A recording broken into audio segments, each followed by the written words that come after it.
Welcome to my world. Won't you come on in? Hej, mit navn det er Stig Ulrichsen, og welcome to my world. I denne uge har jeg fået besøg af en dame, der er taget hele vejen over fra USA for at besøge os. Ja, det er faktisk ikke mig, hun har taget over for at besøge. Faktisk er det Memphis Mansion Garden Party, hun har taget over til. Der kommer Elvis-fans, ikke alene fra Danmark, men faktisk fra hele Europa, der dukker op her for at møde nogle af de her mennesker, der virkelig kendte Elvis og har mødt ham flere gange.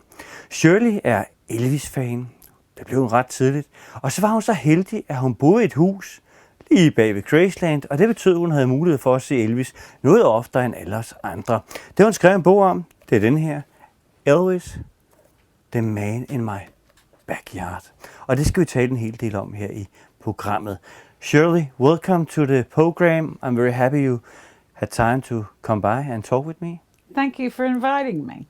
Glad to be here. It's great to have you, and we're going to talk a little bit about your new book here, Elvis and the Man in My Backyard, because you were so lucky that you were a neighbor to Elvis. How lucky? Oh, well, I was. Yeah. How lucky can you be? You know, this is something every fan would dream about, right? Yeah, that's true. Yeah. That is true.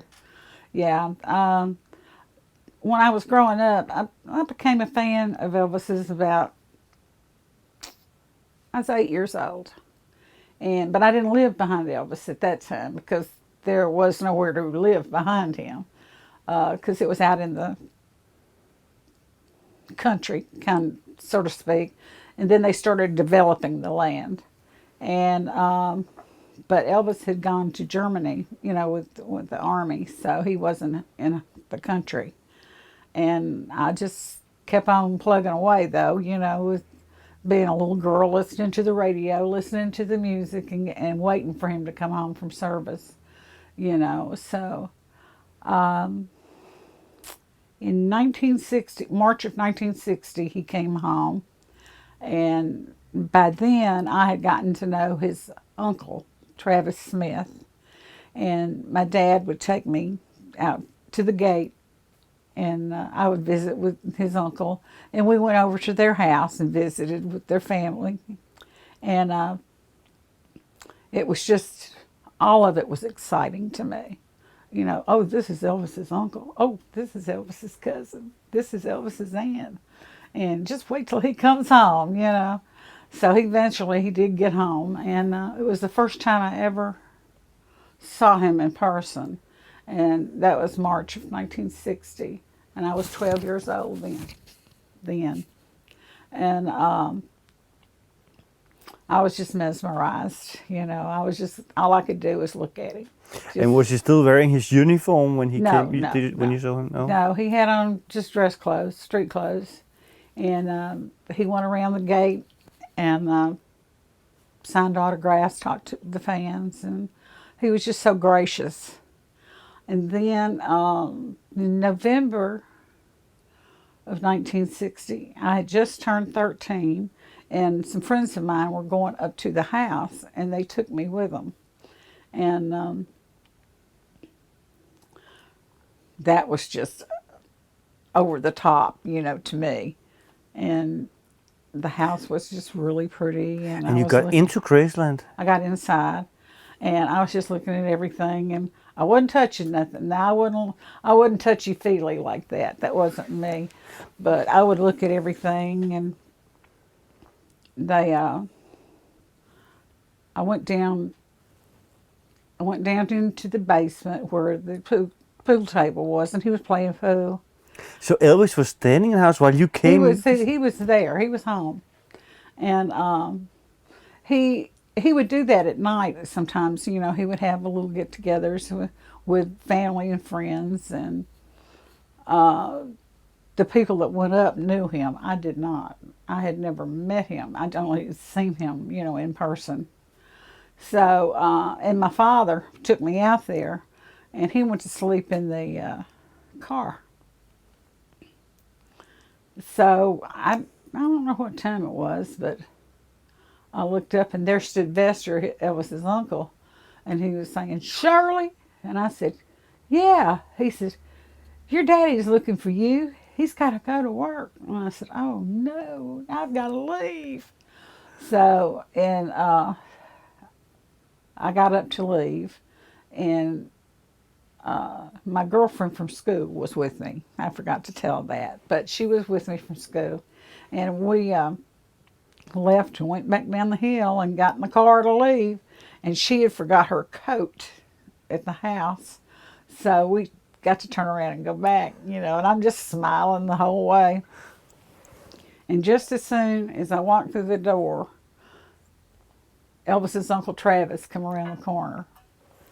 And I said, oh, Travis. I said, would you introduce me to Elvis? I'm surprised I had the nerve to ask him, but I did. And so he said, sure, come on. And I was just going right behind him down the little hallway and through to the kitchen. And when we went into the kitchen, my first sight was Elvis with a spatula in his hand flipping hamburgers. And my first thought was, he cooks, And so Travis called him over. He said, I got somebody here I want you to meet. And I'm just, I was just in left field. I didn't know who I was, much less where I was. But, Elvis was just bigger than life. And he came over, he was just down home, and took my hand and held it and said, how are you, honey? And I said, I'm fine. And he said, are you having a good time? I said, yeah, I've been having a really good time, but I got to go home. And he said, why do you have to leave so early? I said, my daddy's got to go to work. I said, oh yeah, that was an impressive move to make. My daddy's got to go to work. But he said, well, I'll tell you what you do. He said, you just come back and see me anytime you want to. And I thought to myself, I wasn't born last night. So I know I'm not going to be able to just come up here and knock on the door and say, can Elvis come out and play? So, but that was my first big meeting, and being able to do something. And you said something like his crushes. He was even more beautiful, I think you have told me some years ago. More beautiful than on pictures, right? I couldn't describe, there's not an adjective in the world that can describe him, in my opinion. Now other people can think what they want to, but just to look at him, it's like he was carved out of marble. He was out of this world, right? He was out of the world, out of this world, and nothing like him is going to ever be seen again. That's not going to happen once, but one time. And when we see the pictures of him, pictures in a book, or see him in a movie, or seeing him in a concert, us who never met him, we have to understand he was actually more charismatic and he was more beautiful in real life. Even if you think he's just gorgeous here, he was actually even more. I think you told me that last time. I have a story about the cover of that book because I took that picture. Yeah. And I was having a book signing, and this girl came up to me and she said, "Oh, how good looking he is." And I looked at her and I said, "Do you think that's good looking? Try standing in front of him." I wasn't trying to be smart. I was just trying to explain. I know that's good looking, okay, but that don't even. Elvis spoke volumes on his own, and there was just nothing, in my opinion, as I said before,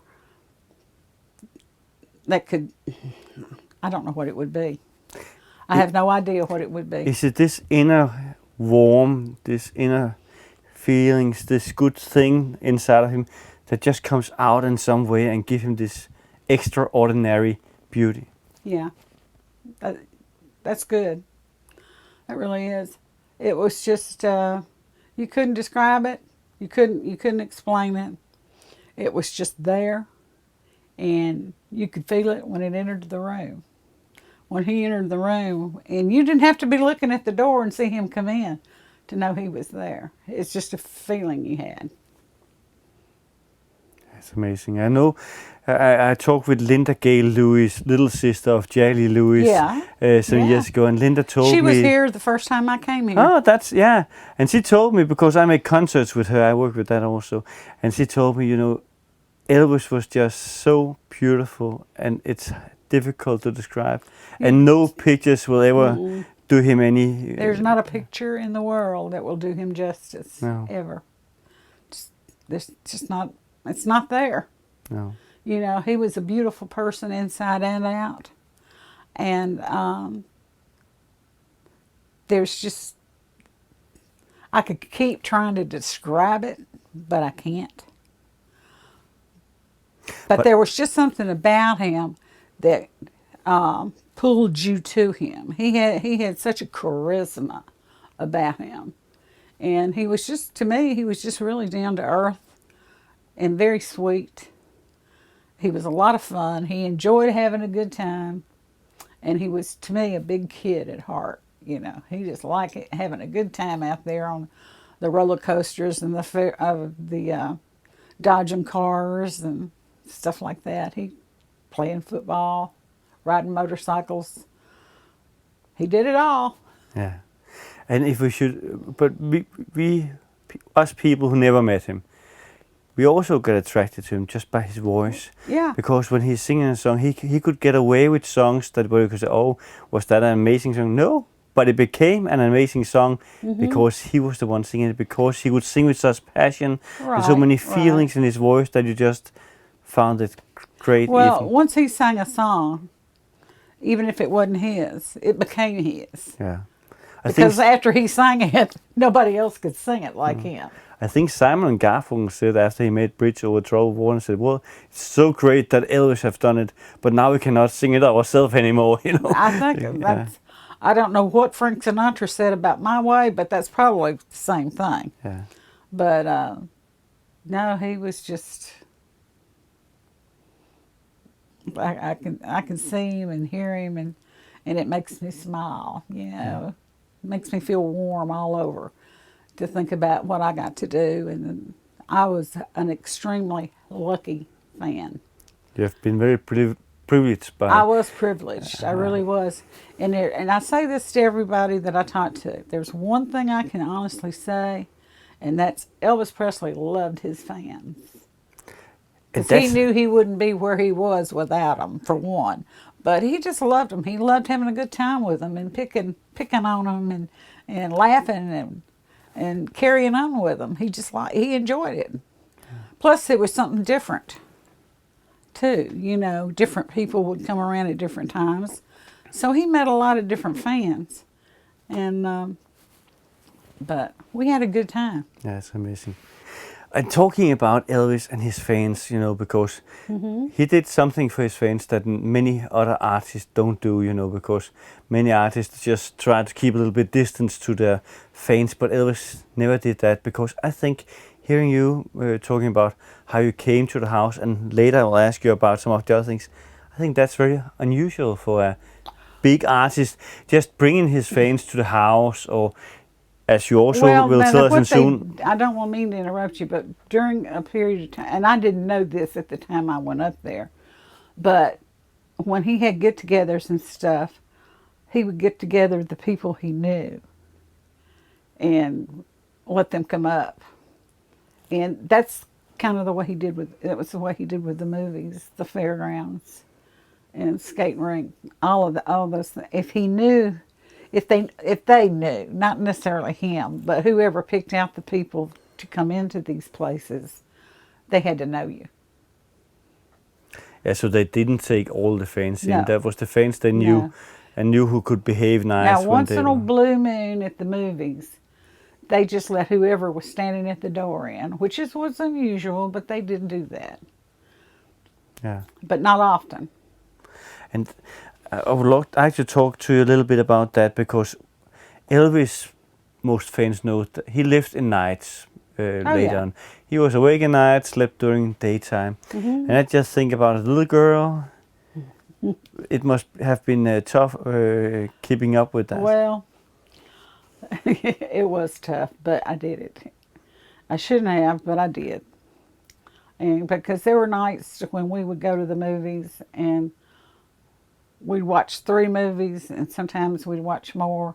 Sometimes I was there 3 hours, sometimes I was there 5. And one night I can remember so well is that my mother and I wanted to go to the movies because Elvis's movie was playing there at the theater he went to, the Memphian. And so we went. And we watched it twice. And I sat in his seat. And I thought, I can sit in his seat. He's not here.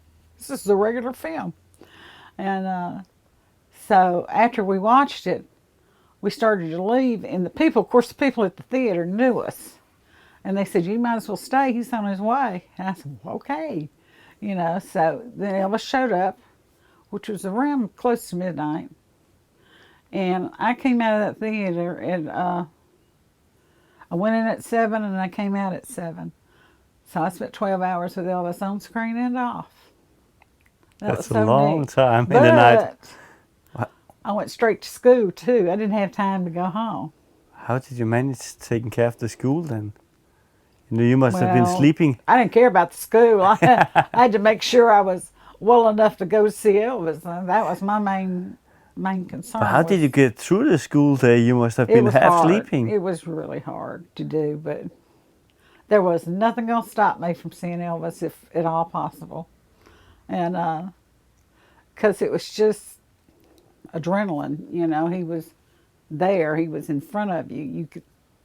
I always, the thing I had a problem with was going to his movie that he had made and watching him on screen and going, I just sat in a movie theater with that man on that screen right there. And I couldn't wrap my head around it. I'm going, man, you know, and later in years, just before I stopped, when he stopped us from coming, we saw, he played That's the Way It Is.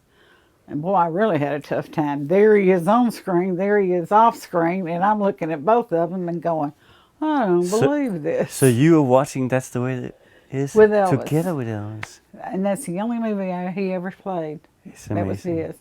But he was proud of that. And he had some family that had come in too, and they wanted to see it, so he was playing it for them. It had just come out. Did he comment on while you were seeing it or anything like that? Was he just sitting and watching? He was just, you know, look at that neck. You know, his neck bothered him for some reason. Okay. And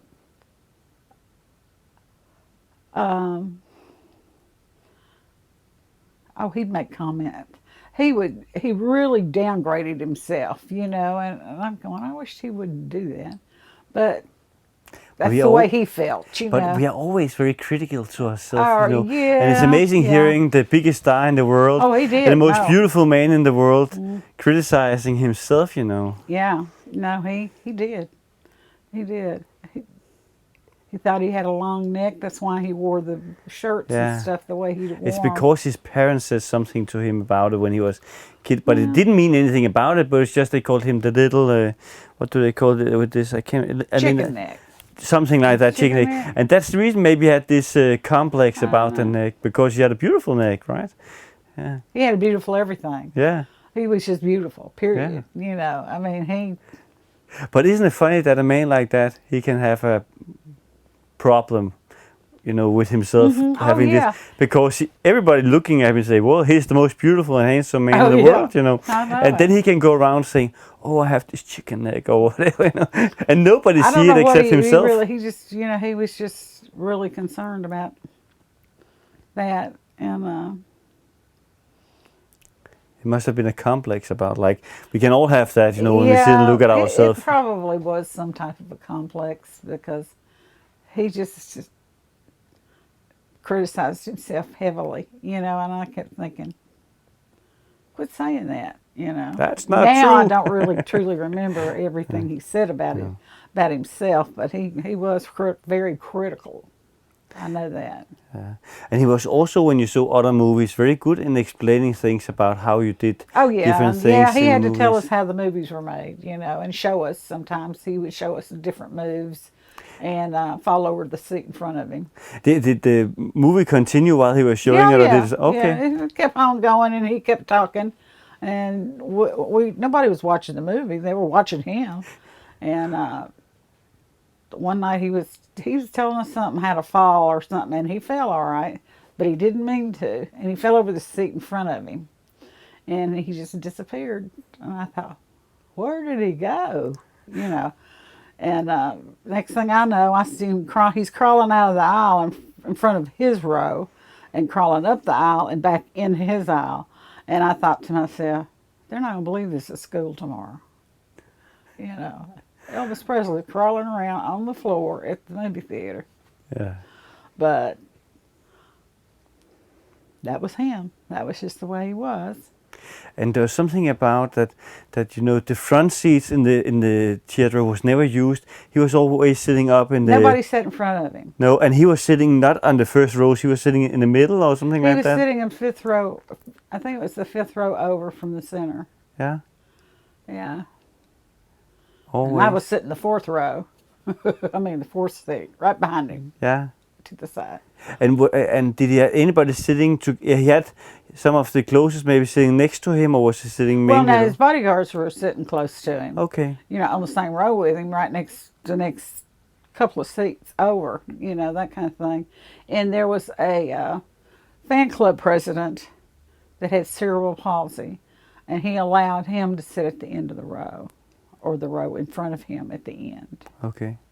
Not at his end of the row. The row in front of him to the end, him and his mother. Okay. But that's the only one that could do that. Yeah. They wouldn't let anybody else do that. And do you know why? Was that just well, so he he just could didn't see want it to be better? distracted, you know. Okay. And somebody sitting in front of you, you're going to see what if they're moving, you're going to see what they're doing, you know. So I'm assuming that's what it would probably. Fair enough. It was him paying for the whole Well, thing, he right? was paying for it, yeah. So. He could sit where he wanted to.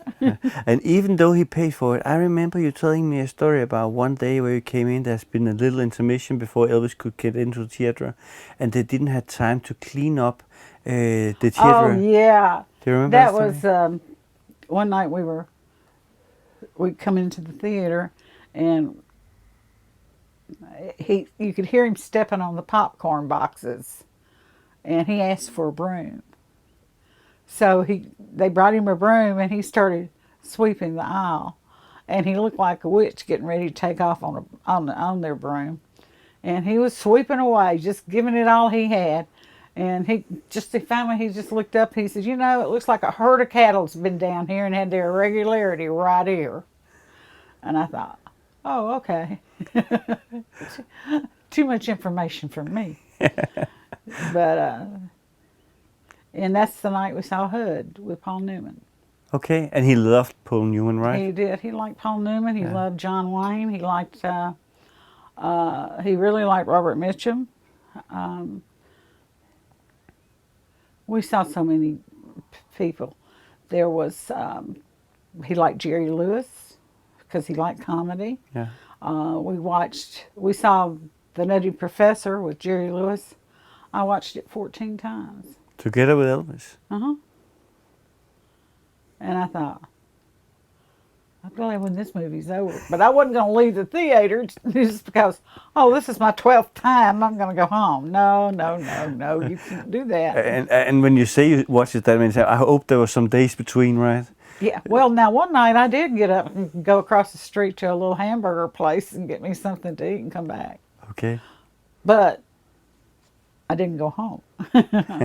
But this Nutty Professor, I hope that he only showed it once a night, right? Or something like that. It was not too that he said, "Oh, it's so good, I need to see it one more time." Oh, yeah. Well, no, that was not the only movie. I mean, I saw The Great Escape probably 12 times.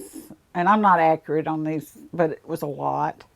I know it had to be at least 12. Dr. Strangelove was about 10.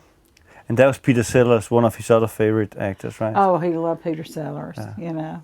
And in The Great Escape, he liked the scene where Steve McQueen jumps the barbed wire fence Okay. on the motorcycle. So we had to watch that about 10 times. Just that scene?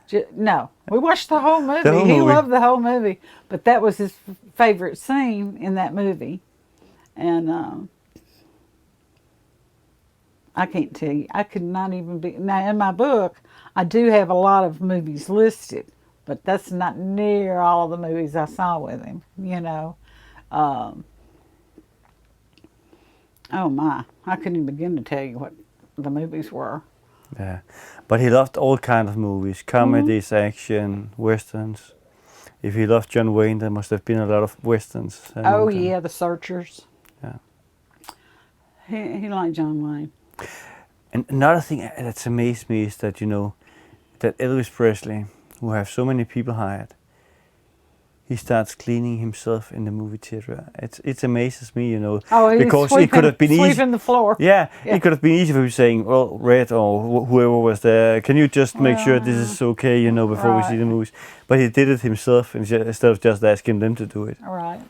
I find that amazing, that he do that. Well, yeah. Show something He about his wanted it done, personality. so he didn't want to sit there with the boxes under his feet. No, but he could easily have got somebody else to clean it. Right. He didn't have to do it himself, but he did it. It's just showing that the kind of man he was, that he's not afraid of doing the work himself if it's needed. Oh no. He was like that. And when you were in the theater, were the concession stand open so you could go and get some popcorns and some? Yeah, but it wasn't free. We had to buy our own.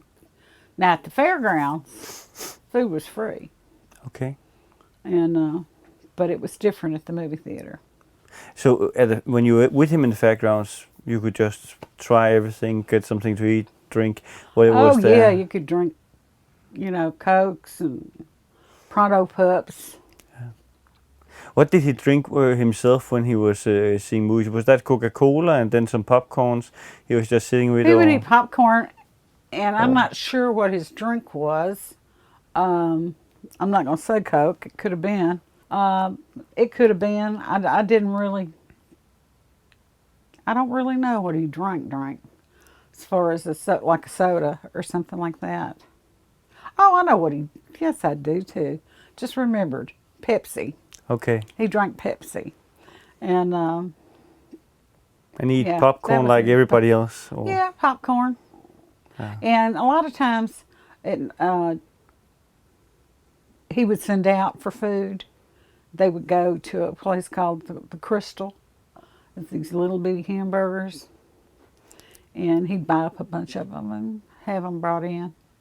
And he'd offer it to the fans. I shouldn't say fans, just fans, because there was more than fans in there. He would offer it to us for, if we wanted to have something to eat. So and he'd go get donuts too. So that was a delivery guy coming with it, and then no, he'd send out one of the guys to go get it. Okay. Because it wasn't too far from the theater, and then they had a donut place that made their donuts, and that was a great place. And he sent out for those sometimes. So he. Did you also sit in the roller coaster in the fairground with him when he was trying? I heard that he loved the roller coaster. He loved the roller coaster, and he loved the dodging cars. And I was just so lucky that I got to ride with him on the roller coaster, and thought I was going to die. Because of him or because of because of him. But my mother would never allow me to ride the roller coaster, for one. And I was just sitting up on the fence, the railing, watching, And the fans were asking him if they could ride with him, so they were kind of lined up. And he put a girl on there with him, and he looked at me and he said, "Come here." Did like that. Well, he didn't have to ask me twice. And I didn't ask my mother. I didn't even know she was alive at the time. But I got on it with him, and he was telling me where to put my feet, and I'm going, where would I put I don't see a place to put my feet. So he grabbed my ankles and stuck them in these little holes they had. And he asked the girl next to me, to him, if she wanted to sit up on the back and ride with him, and she said no. So he turned to me and he said, well, you want to ride up here on the back with me? And I said, no. He goes, why not? I thought, no was good enough for her, but it's not good enough for me. Now he's going to, argue with me. And I'm going, no, I just don't want to. He said, well, honey, I won't let you fall. No. So he climbs up on the back of the seat. Hit it, he said, and it jerked. And when it jerked, I felt these hands come around my waist. I had a figure then. I don't now, but I did then. I felt the hands come around my waist and lift me up out of my seat, and I'm going, oh my God. In my mind, I'm going nuts. And he sits me down beside him, and he puts his arm around my waist and brings over and puts it on my arm. And he had me in such a contraption. I couldn't even breathe. He was holding me so tight because he didn't want me to fall out, for one. And just as we got to the first turn, little bitty turn, there stood my mother. And she's going, you sit down. I thought, look at me, I'm tied up in a knot. I can't do anything, But when we got to the big hill, I knocked his arm loose and sat down in the seat. Whew. Did you get trouble with your mother afterwards? I don't even remember what my mother said to me. But I wrote it again, so it didn't matter. I survived that one. I thought I'd try again. I wrote it completely, 3 times. I got to ride with him. And and he was not scared of anything. He was probably wasn't just scared. laughing, right? No, you know what he did? He and his cousin, Gene Smith at the time, the roller coaster takes off and it comes back around and he's not on it. Okay. I'm going, well, I guess we better go look in the yard out there. He's probably laying out there somewhere. And then it goes off again. When it comes back, him and Gene come back. They're on it. And they're carrying light bulbs that they had unscrewed from the top of it. Okay. So he was having a field day. So when he was at fairground, did he rent the whole thing, or was it just few of the attractions that was open? He only rented a certain amount of rides. He didn't rent the whole fairgrounds. Well, some of the rides wouldn't have been fun for him to have ridden, or anybody else, But he had the main ones open. The favorites of his, probably. Yeah. He had. There was one called the Bug. Was that something with speed in, or what kind of thing? Yeah, it went on a little track and go around and stuff. And he'd sit on it and make faces at you, It's all going. Okay. I was just nervous. But Elvis never got, you can get, if something goes too much around, I get seasick or whatever you can call it. He did ride that ride one time that I know of, but it was before I ever started going with Anita Wood. But, because it came out in the paper that he had been to the fairgrounds. But he operated it. And I remember one night, me and my girlfriend went over before it was open. We knew he was going to it. And, but it wasn't open. The lights hadn't been turned on. So we went over there and I got in my little pod and was laying there and heard him come up the steps and they turned the lights on and I'm looking straight up at him. He's standing right there and he don't see me. Not yet anyway. And he was looking around. I thought, what is he looking at? And he finally looked down. He said, oh, there you are. He was looking for me. And I thought, wow. And the guy that was with him, he was a stranger to me. I didn't know who he was. He asked me, he said, how can you stand there? And I said, oh, I love it. He said, oh, she's one of my regulars. Oh, okay. I'll be your regular, one of them. And so he says, hit it. And he hit it. And what he did that a normal operator wouldn't do is he didn't give you any brakes. He just turned it over and let it go. And finally, after 15, 20 minutes, he stops it. He said, okay, everybody off. And I said, okay. So got off, went down the ramp, turned around and looked back, and he says, okay, get back on here. He just wanted to see if I could walk straight. That's what it was. So anyway, got back on it. He turned her on again and left us for about 30 minutes. Something That's a like long that. It was time. a long time, but I was laying down, so it didn't matter to me. But Charlie Hodge wasn't laying down. And he kept going, Elvis, I got to tell you something. Elvis, I got to tell you something. Elvis wasn't going to listen to him.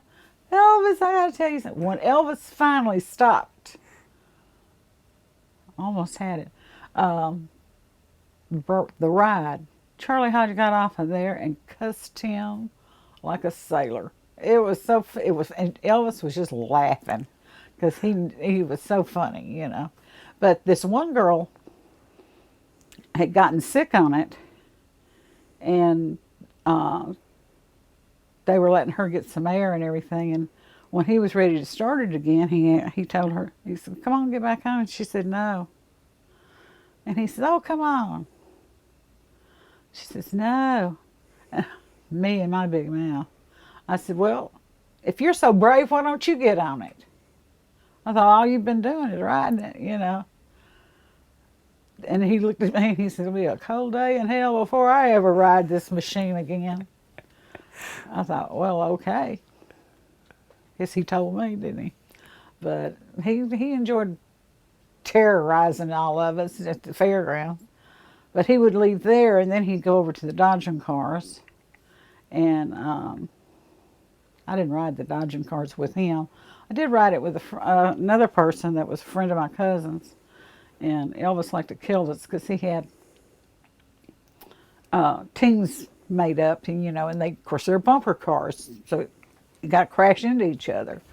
And we weren't paying attention to where Elvis was, and he crashed into the back of us. And I thought, oh my God, because you know you're going back and forth. And then he stopped and took a break, and he was talking about playing football in Germany and the snow on the ground. He says, and I went out for a pass and there was a hill and I went, whoop. He says, that was me. I went right down that hill. But we had a good time. He was a real boy, you know. He liked things where He it was a kid. Yeah. He was just a big kid. And he didn't mind playing a little bit tough. You know, No. I watched him play football. He played football. That's how actually I got invited to the fairgrounds, because I asked him for a picture. And he told me to meet him out there. Meet me at the fairgrounds at midnight and you can have all the pictures you want. I said, okay. So. Did you have your own little camera you could bring with you, or what did you do? Yeah, I had a little bitty camera at the time. And then when I got out there, I lost my nerve about asking him. So I waited till he was finished with the dodging cars, but the only thing about that was he changed clothes in the car. When he came to the fairgrounds, he was dressed in a suit. It looked so good. But before he got on the dodging cars, he got into his limousine, pulled the curtains, and changed into jeans and an orange gray shirt with the black strap across. Well, it's on the back of the book. Black strap across it, and these black leather straps on his wrists.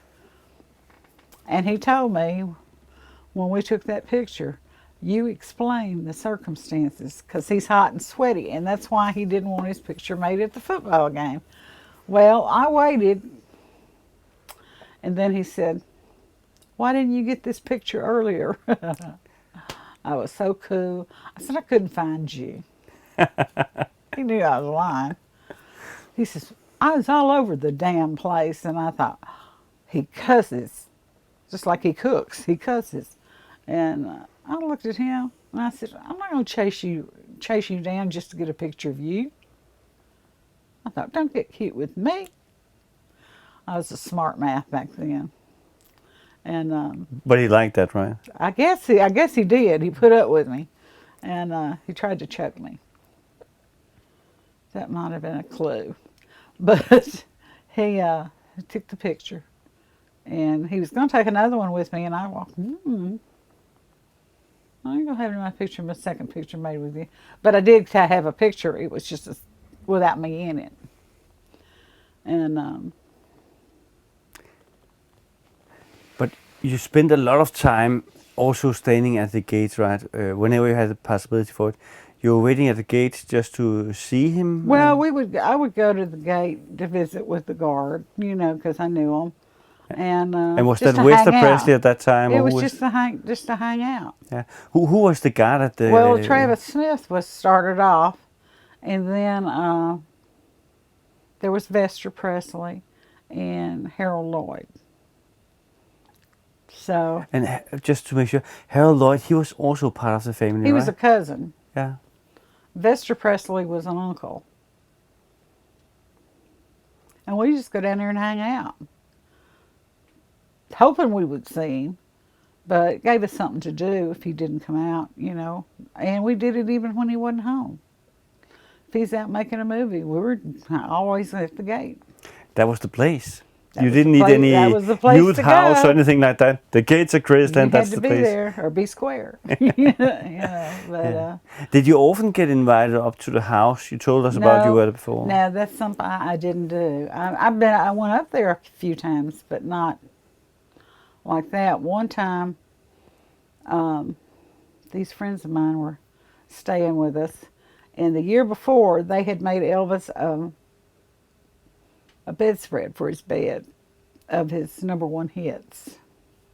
It was gold with black records on it. And they asked him at the movie theater if they could see it on his bed. And he said, yeah. And I thought, he's crazy. He's going to let these fans come up there and see that bedspread on his bed. I was just amazed, And he was being kind. So we went back home after the movie and they got dressed, and because they were going up there. I had not asked to go, and we went back to the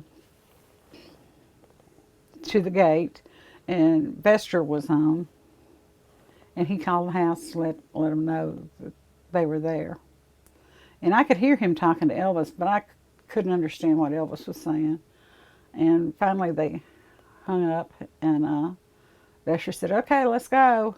So they all got up, and I just sat there because I wasn't supposed to go. And he said, "Shirley, come on."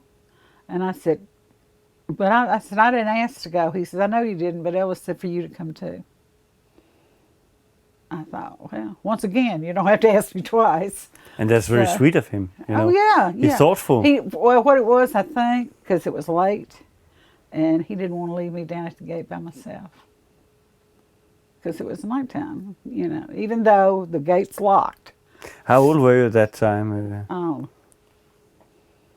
1963.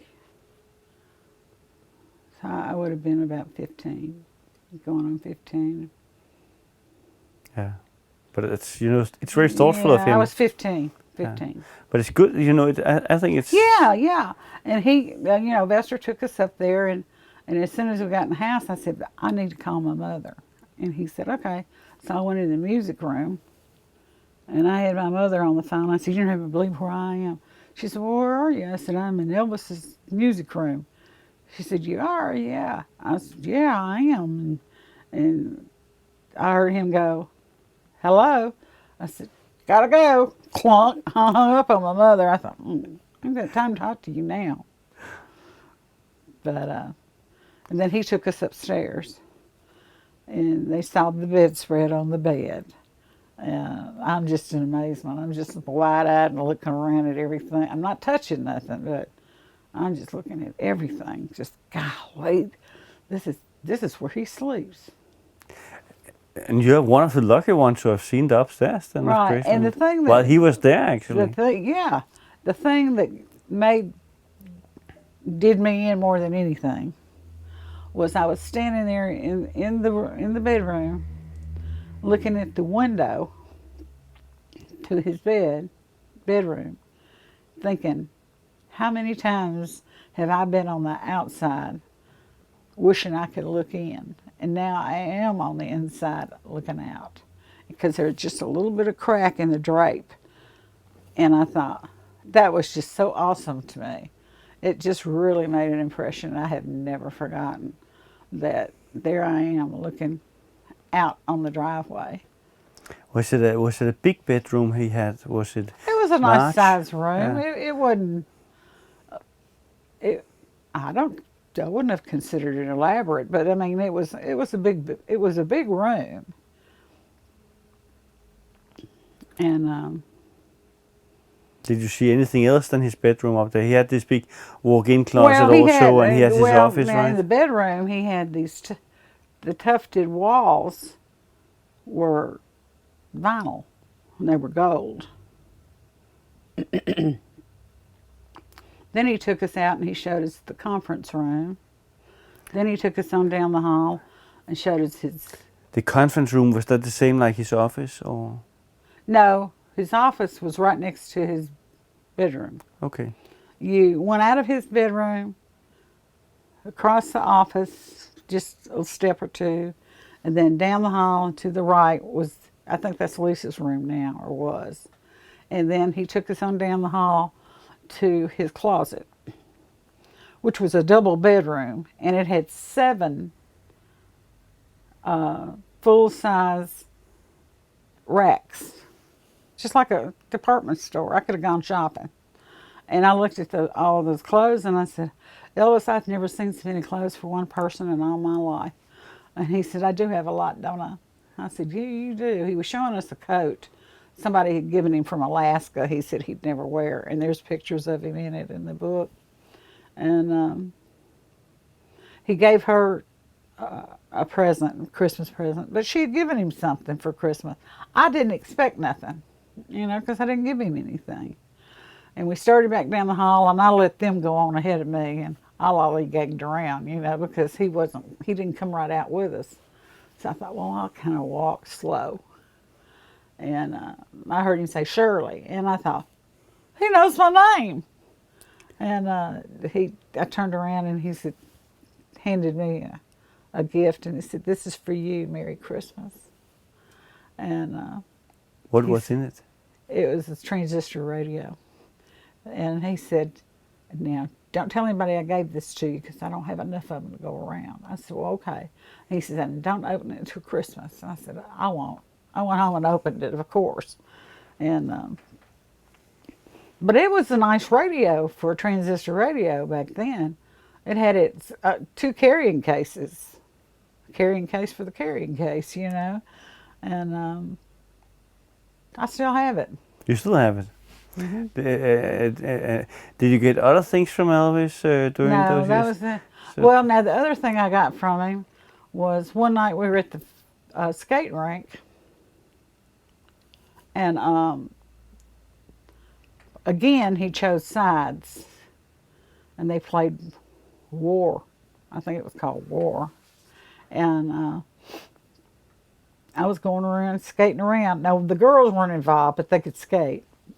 Anyway, so we were skating, and I saw a guy whiz by me, and I wasn't paying any attention because I was waving at my mother, going, hey, Ma, here I am, And when I turned back around, Elvis was laid straight out in front of me, across, and I couldn't stop. So I just fell on him like a pancake and crawled up on his back and rolled over him with skates. I mean, you got skates on too, right in front of Priscilla and Vernon and Dee. I was so happy. Had he fallen? What happened? He had tackled the guy that had just passed me, and I was the opposite team member. And look at me. I got him tackled. He was on the ground. Anyway, I couldn't breathe. And he's leaning down over me going, "Are you okay? Are you okay?" And I'm going, I couldn't answer him if I wanted to. So finally I got my breath, you know. "Yeah, I'm okay." Yeah. And he helped me up. And then he come around eventually and said for me to sit down, it was getting too rough. And after that, this man came in selling corsages. They were plastic, but, you know, and Elvis bought all of them. And he gave me one. And you still have that one too? I buried it with my mother, Okay. so I know where it's at. Yeah.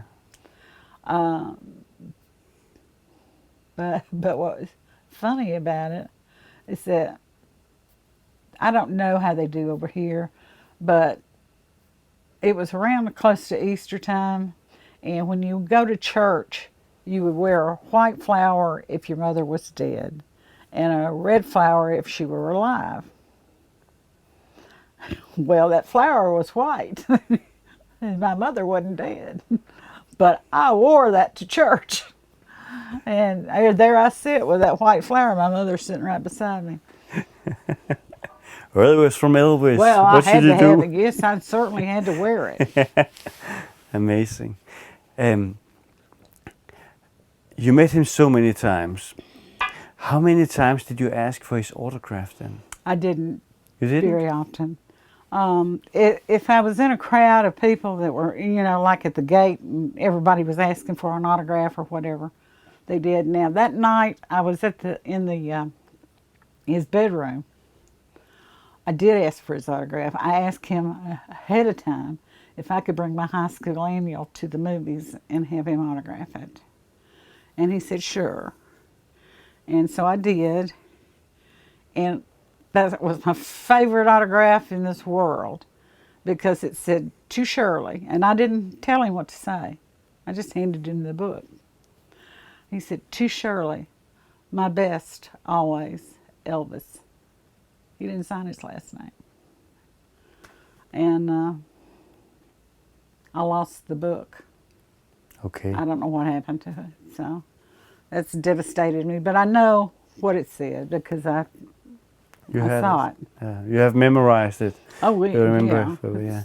And you also got other autographs from him on other things later on, or? Well, I got. You still have something, right? I've got the first autograph I ever got from him. And on the page, he's on one side and Anita Wood's on the other, because he was dating her at the time, you know. And it was a life. Yeah. Did you ever get some of the you took a lot of pictures of him. Did you ever come and get one of those signed? You didn't do that back then or anything? No, and I didn't take really a lot of pictures because I didn't want him to see me with a camera in my hand every time he saw me. Also to give him a feeling of privacy, that he don't have to be afraid that somebody takes pictures. Now, when I wanted a picture of him, I would ask him ahead of time, like make an appointment with him. Can I bring my camera tomorrow night? And, you know, give him some heads up notice, not spring it on him at the last minute. The people, when he came out to the gate, I guess there must have been a lot of photographers taking pictures of him. There was a lot of people Was he took just pictures. okay with when he came out there? He was okay. Just I can expect Sometimes he was you. okay, and sometimes he really wasn't. So he said, "Please don't take any Because it pictures." would blind him. You know, coming out, if he was coming out and going into traffic, and people out there snapping those, you know, flash bulbs, it blinds a person. Yeah. That's why I never did it, and I just respected his privacy a little bit more than that, and for me anyway, he always knew when his picture was going to be taken, unless we were in like the atmosphere at the gate when he was coming down to the gate and all the fans were down there. Then I took pictures freely, you know. But you were this little inner circle of fans, if I may say it in that way. How many was in that inner circle, you know, of the close fans who was allowed to come with him to the fairground, who was allowed to come with him to... There was probably, just off the top of my head, and that's not necessarily accurate. 10 or 15 maybe. And Maybe he not, allowed them to maybe come not close. that many. Yeah. And he allowed them to come close. He to allowed him. them into the movies. He allowed them to come to the fairgrounds. Did they ever have to tell somebody to behave nice, or else you'll be not Well, allowed now to come this along one anymore? night, I do remember, is they had let everybody in that was standing outside at the movies. And we were sitting there watching, I don't remember the name of the movie. We were watching a movie, though. And this guy started throwing popcorn at Elvis just for the heck of it. And I thought, well, that's not going to work. I don't know how long he's going to take it, but I know it's not going to work. And he got up to go to the bathroom, and he stopped where that guy was. And he told him that if he couldn't act any better than that, he could blankety blank blank out of the theater. And the guy stopped. It's also very rude, sitting and throwing popcorns Oh, I know it. I at the know it. host, the man who invited you to Right, come there. right. I remember you told me something about that I did not know at that time. It's some years ago when I met you first time, I think. We talked. And you told me that Elvis, when he wanted to be alone, he actually had a little escape place. He didn't need to go through the gate, but down in the back there was this little church where he could go out and be... Oh, at the back gate. Yeah, back It there. was the back gate. Yeah. Yeah. We followed him one night, and it was me and Tracy and some friends of ours. He went out the back gate, and we went right behind him. And he was on his motorcycle, and we got turned and we got on the interstate, and he was going real fast. Let's put it that way. And he got off the ramp, and we were right behind him. And Bud was doing everything he could do to stop the car. And I had visions of us running over him, and I'm going, oh no. I had my eyes closed, did like this. And he was stopped dead on the ramp, and he was doing this with his chest. You could see him beating his chest. And I thought, oh my God, what is he doing? So he finally started off, and we went in behind him, and we turned into a little outlet, a mall. We were actually in front of the grocery store, and where he stopped, and so finally, Elvis walked over, and he looked at Tracy, and he said, "I'd let you kiss me, honey, but you can't get your head under this helmet." And he says, I was putting out a fire that fell off my cigar. He lit a cigar just before he left Graceland, and then he had the visor down. And he locked So he it on burned a there. hole in the visor, and the fire fell off on him. He said, they think I'm crazy at the motorcycle store. Yeah. So he was using a helmet, because I've seen some pictures of him driving motorbike without helmet, but he was using it. That night he was using it. Yeah. And then he went on past Graceland and stopped at a service station called Vickers. And it's a pretty well-known story. It's all over the internet and everything. And that was fun watching him. It was like old times, it was coming back, What year were we in back It was then? October 4th, Okay. 1976. Okay. Yeah. 9 months later, he was gone. Yeah. But we had fun that night. We had fun with him. He felt good. He was just he was showing us a black diamond ring that he had on his hand, and he was showing it to Tracy, and she looked at him and she said, I always thought they were a myth. And he said, yeah, me too. He's just like yeah, me too, looking at her. He says, and then I found out they were mythic. I'm going, okay, they were mythic. But But he had a good sense of humor, Elvis. oh yeah, got a story for you. One night we were at the theater, and Bill Medley of the Righteous Brothers were there. And Elvis put on a movie, took it off. Put on a movie, took it off. We're gonna watch one tonight, you know. And he put. That's the third time he did that. Bill Medley looked over at him and he goes, "Hey, Elvis." And Elvis says, "Yeah." He said, "I really like the movies you're showing." Elvis said, "That's good." He said, "Take notes. I ask questions later." So that's kind of quickness he was. Absolutely. You know? And that was cute. Did he very often have other stars with him when he went to the movie theater? Or Have what? other stars, other stars like Elvis, of course, not the same level as Oh, him. But no, yeah. Bill Medley, the Righteous Brothers, would come in sometimes. And Mac Davis came, but I wasn't there. I didn't see Mac Davis. And there's been several, but now I don't remember who was there because I wasn't there. If I'd been there, I would have known, remembered who was there. Well, I don't know. I can't remember the name of that ride. Maybe I wouldn't have remembered, but no, he would invite. There was a comedian called Brother Dave Gardner years ago, and he came. Now I wasn't there for that one either, but I remember him being there. And but there was just so much. back then, when you were standing outside the gates, and Elvis was. Oh, we were never outside the gate. We were always inside. You were inside the gate, so then you could actually watch him when he was riding on his horses or doing his golf cars around Graceland and other things. Maybe did you see him a lot when he was driving around also? Yeah, we saw him doing that, And he was always beating a lot, right? Wasn't he always a little bit? It always went fast, is my impression. He of was a Elvis. fast little buddy. He was sure, yeah, he was. He almost ran over me one time, and I got out of his way in time.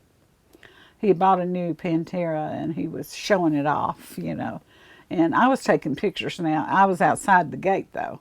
So I take a picture of the car.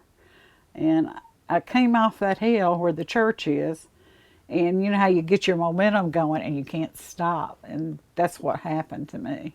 And I saw him coming. I thought, he's going to turn in and run right over me. I hit the driveway and then hit the curb that was there and went on up into the gravel. And I turned around to see where he was, and he was just sitting in the street smiling. Then he turned in and went on up, but I think he enjoyed watching me come off the hill, and I can't stop. Another thing with Elvis, what I didn't know when I was a kid, was that he also smoked, because it was always written that he didn't drink alcohol, and he did not drink alcohol, but also yes, that he did not did. smoke. Did he drink alcohol, He Elvis? did. But very little, right? Or- Very, as far as I know, very little. But he brought it to the movies one night. It's called Cutty Sark. What? It's Cutty-Sark. Okay, and what is I that? think it's gin. I Okay. don't know what it is. So he was drinking that while he was Well, watching he drank the a movie? little bit, but he didn't. And that was a lot later in years too. Charlie Hodge once told me many years ago, when Charlie was alive, that Elvis it was not good to drink alcohol. He tried once with Charlie and some of the others to drink vodka with juice. And as Charlie said, the problem for Elvis was that this juice was sweet, so he drank it like it was only juice, very fast. Yeah. And Charlie said Elvis never learned to drink alcohol because he didn't know how to sit and sip to it, because he drank it like it's juice. Oh, it tastes good. Come on, one more. Oh, yeah. It tastes Yeah. good. And he said that, after tasting some glasses of vodka, Elvis, he got very tired and fall asleep. And the next day he said, I just found out alcohol isn't really me. No, but he did smoke cigars. Yeah. He smoked. Well, when I first started going, he was smoking a cigar called Villager Keel. Had a little yellow tip on it. And I don't know, he changed. I think he changed later, but I didn't ever find out what he was smoking. I know from one of the other guys that he when he went on tour that he didn't smoke so many cigars because he didn't want to destroy his voice. But then when he had his final show, he really enjoyed just sitting and smoking. He would those, sit and smoke in the theater. Yeah. You know, and we weren't supposed to do that. We weren't even supposed to be smoking in that theater, but, you know, he'd sit there and fan it so you didn't see the smoke going up. Yeah. And what about concerts with Elvis? Did you go to many concerts with Elvis? I went to 29. Yeah. And was that from was when he had his comeback and until 77? Well, or when? I started going in 1969 when he was in Las Vegas, and that was the place to see him. Oh, man. Why was that the place? Because you were closer to him. And how you many know, when seats? you were in Vegas, you were like right there. And when you were at a concert in North Carolina, you were way, you know. Yeah, and there was no big screens back then or anything like that. Well, there were no screens then either. But I mean, I'm just saying, the stage and you were closer. So you went to Vegas, but then you had to gamble also, because isn't it true that it was the gamblers who could get closest to Elvis? I didn't. Or did you have to pay the waiter to get up front and paid the way to get up front? Yeah. And how many of his shows did you watch in Vegas? I only got to see 3. 3 in Vegas, okay. But I saw the last 2. Okay. The first one, I mean, not the very first one, but the first concert, the first contract, I guess, for Vegas 69. And then 75 and 76. I saw his last show. Then you also went around when he was playing in states nearby Memphis, or was it the one closest to Memphis you went to, or did you also travel more far to see? Well, I went. We went to Louisville, Kentucky, and I've been to. Well, I lived in Montgomery, Alabama, but I've been to Montgomery, Alabama, West Virginia. Okay. I mean, I traveled some good miles to see him, but. Did you ever get the possibility to meet him? I guess at the concerts he was not there very long. He was only there 10 minutes before, and then he was gone. Right? It's more in Vegas that could have been a possibility. Yeah, did you get any chance? In Vegas backstage. You saw him backstage in Vegas. but you know, it wasn't my goal to disturb him or whatever. I just wanted to say hi. And a friend of mine wanted a picture with him, and I didn't. I wasn't doing that routine. It was her that asked him, and I just took the picture. But and then she came. I went on out, and she came out there, running out there to me. She said, "Shirley, you got to go back there." I said, "Why?" She said, "Tom Jones is back there." I said, "Who cares?" I said, "I'm here to see Elvis, not Tom Jones." She said, "You need to go back there, though. You just need to go." And the door opened to backstage, you know, and she's telling me I needed to go. And I looked around, and there stood Tom Jones. And I thought, well, he's short. I'd never seen him in person. He's not so high, or? Oh, no, he's short. Okay. But he's a good voice anyway. Oh, yeah, he's a good entertainer. I love his voice. I'm a fan of his, but when it comes to Elvis is hands down, you know. Yeah. No, I'll walk over you or past you or whatever you want to say, but I'm going to go to Elvis, not you. Yeah. And that's but I've seen Tom Jones many times also. I later have too, years. several times. I love his concerts, and I also like what I see outside stage. He's a little bit like Elvis. He's sincere to people. Is my idea. He's very good to people. You know. Tom Jones. That's Tom Jones. He seems to be. Yeah, which is nice quality to have.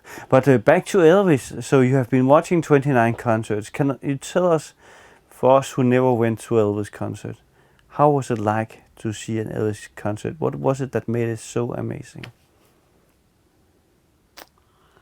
Well, let me think. There's several things, but it was just the power of the show itself. And you knew, if you'd ever seen one, you knew what to expect. And, of course, his charisma, too. You know, you could feel the power. You could feel the adrenaline. You could just feel it. It was all over the place, you know. And then when the music started, he didn't even have to be out there, but the music, then it was just building and building and building and building. And bam, there he was. It was just like, I don't know how to describe it. It was just fantastic. It was, let me use the adjectives because I don't know how to explain it. It was just something that grabbed a hold of you and it didn't let go. And it still hasn't. You know, I can still get that feeling. And did you have some favorite moments in the concert? Was there some special, because were there some special songs that you look forward to that he performed? And was there some special things that he did that you liked? The Wonder of You. I loved Love Me. I mean, you know, I really, there were some songs I really just absolutely adored. And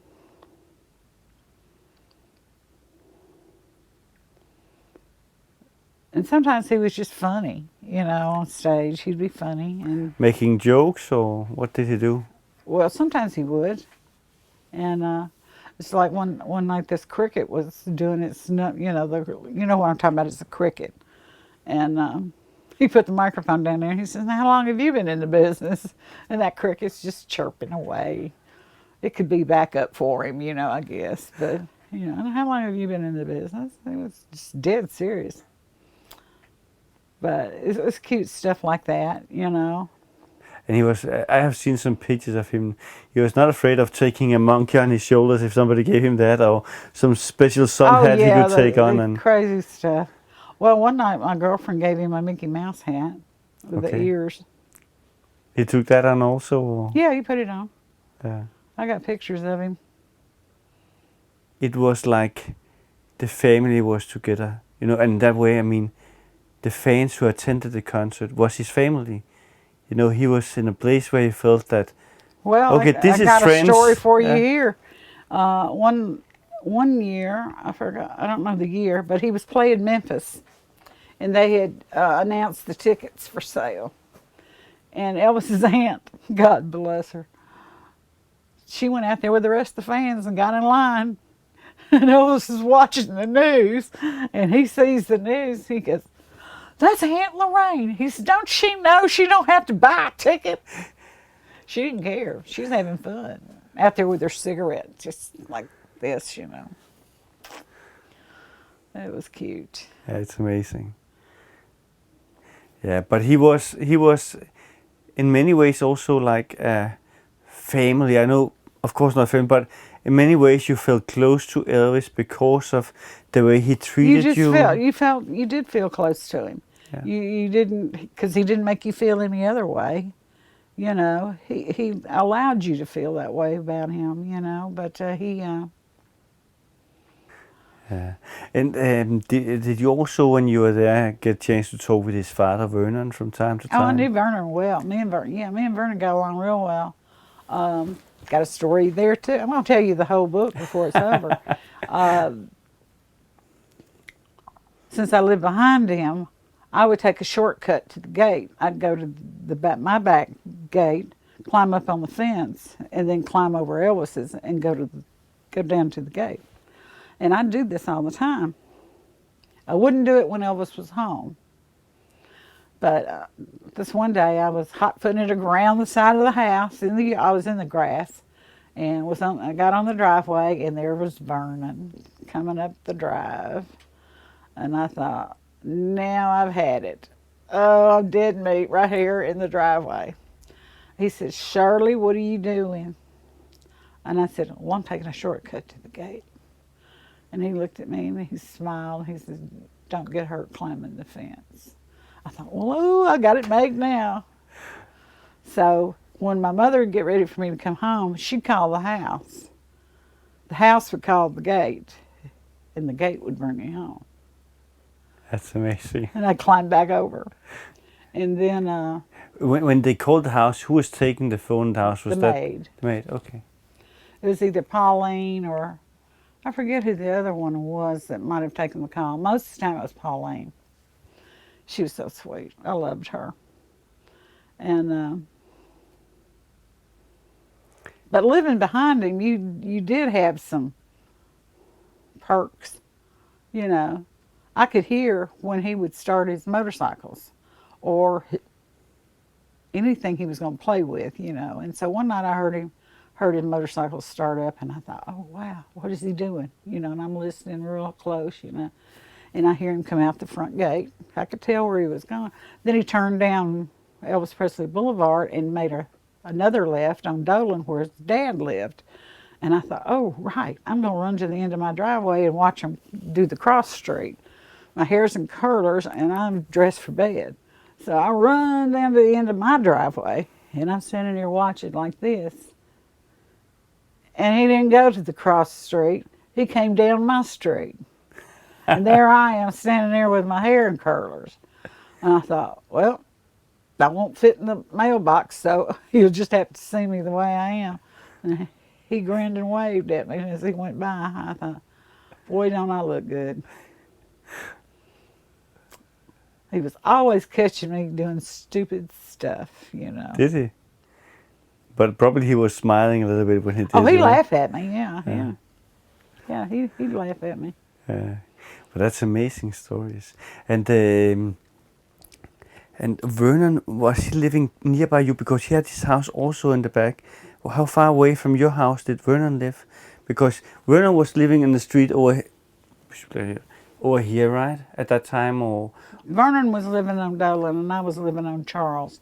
If you come up Dolan and past Vernon's house, you would take the first street to the left and go down 5 houses to mine. Okay. And one year, it snowed real big. Vernon wasn't living there, though. He was living somewhere else. They were having that house built. And he'd run off the road. And he was in a neighbor's yard yelling at me. I was in my backyard yelling at me, Shirley!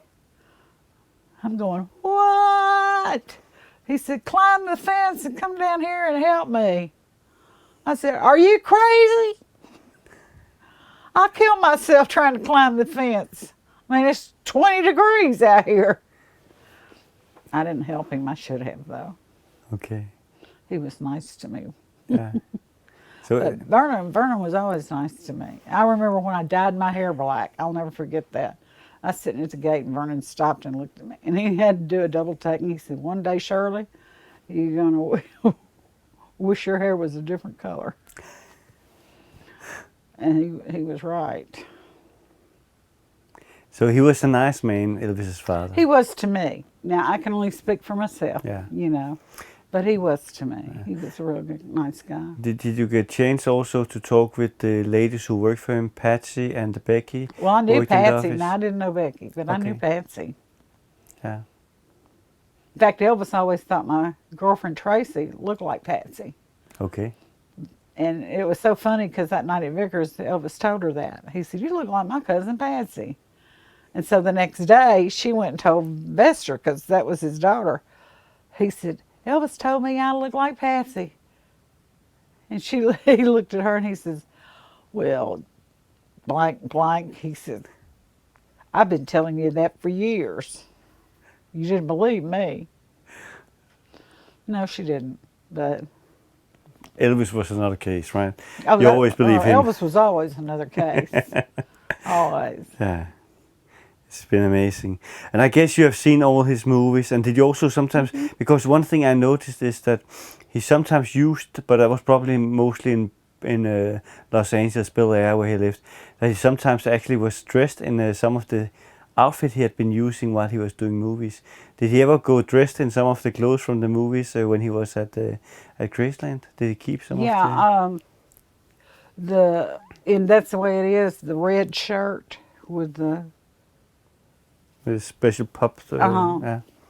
He wore that to the movies because he would sit there with his arms up over his head, and he'd put his finger down in where the elastic was and pop it. Okay. And he wore the black and white flowered shirt.